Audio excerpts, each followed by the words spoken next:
జీవితం మోయలేని బరువే అయినా మోయాల్సిన బాధ్యత మాత్రం నీదే. నువ్వు సున్నితంగా ఉన్నంతకాలం బలంగానే దెబ్బ కొడుతుంది ఈ సమాజం. అయినా ఎదుటివారు ఎంత గొప్పవారైతే అంటే తప్పు నీది కానప్పుడు తల వంచాల్సిన పనేంటి? ఆలోచించడే. జీవితంలో కన్నీటి కథలన్నీ మనసులోనే దాచుకోవాలి. మనిషిగా బ్రతకాలి అంటే అప్పుడప్పుడు మనసుని చంపుకోక తప్పదు. జరగాల్సింది జరిగిపోయాక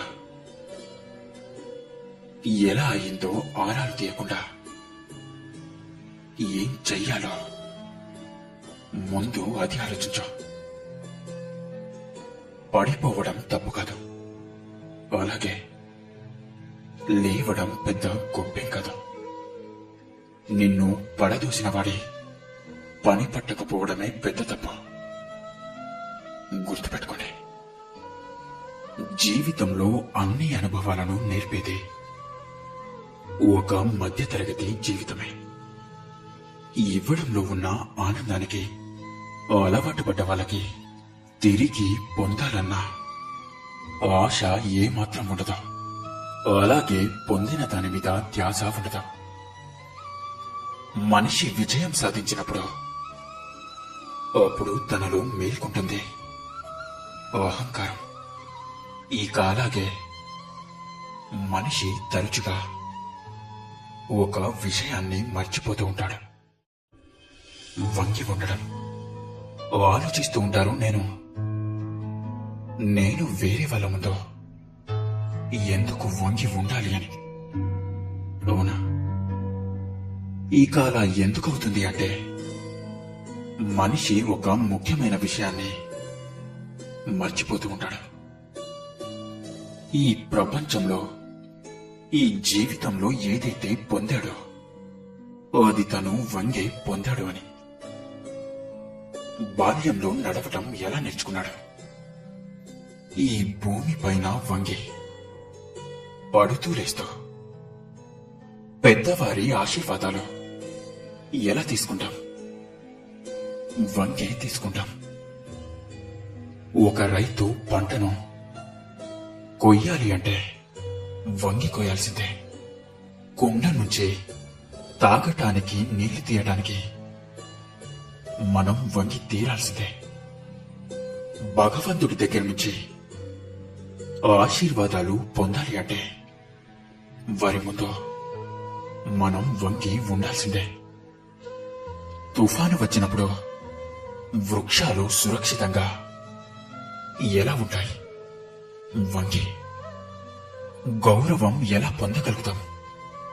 వంగి ఉండటం ద్వారా.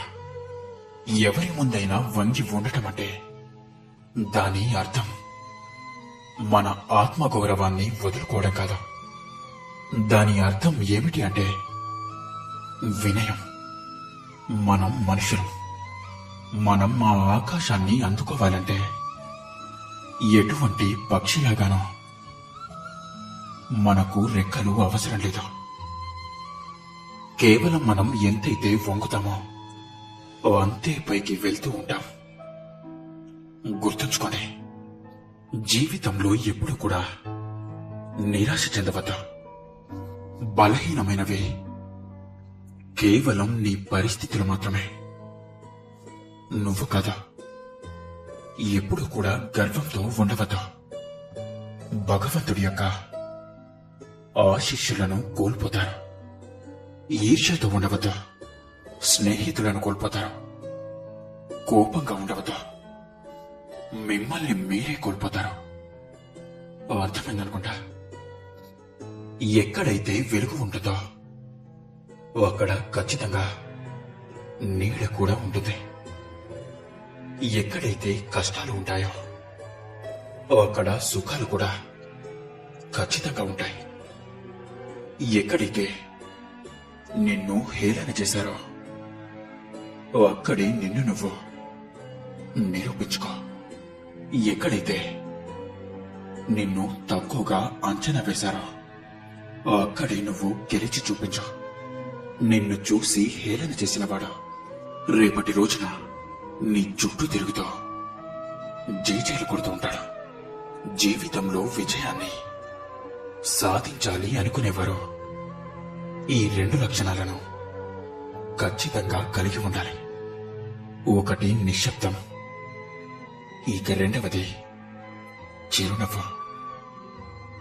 రహస్యానికి మంచి స్నేహితుడంటూ ఎవరు ఉండరు. అది నోటి నుంచి బయటపడ్డ మరుక్షణం దానికి ఊరంతా స్నేహితులే. అర్థమైందనుకుంటా. పూజలు వ్రతాలు చేస్తే భగవంతుడు వరాలను ఇస్తాడో లేదో పక్కన పెడితే, నువ్వు ఏం చెయ్యకుండానే భగవంతుడు నీకు ఇచ్చిన వరం ఏమిటో తెలుసా? నీ జీవితం. దాన్ని బాధ్యతగా పూర్తి చేయి. జీవితంలో ఎందుకు ఊడిపోతున్నావనేది తెలిస్తేనే ఎలా గెలవాలో అర్థమవుతుంది. ఈ రోజు చేయవలసిందే రేపు చేద్దామని వాయిదా వేయడం మనం చేసే అతిపెద్ద పొరపాటు.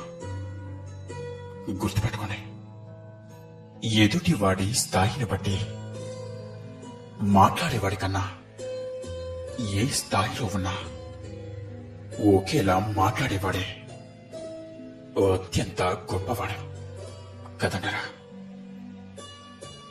సంతోషం అనేది వెతికితేనో ఎదురు చూస్తేనో దొరకదు. మనమే ప్రతి క్షణాన్ని కూడా ఆస్వాదించగలగాలి.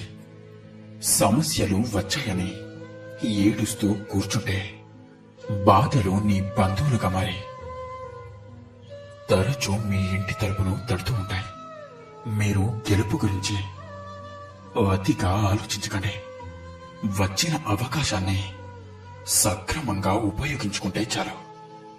నిద్రలు వచ్చే కలలు నిజం కావు. ఏ కల కోసమైతే మీ నిద్రను కూడా వదులుకుంటారో అవి మాత్రమే నిజమవుతాయి.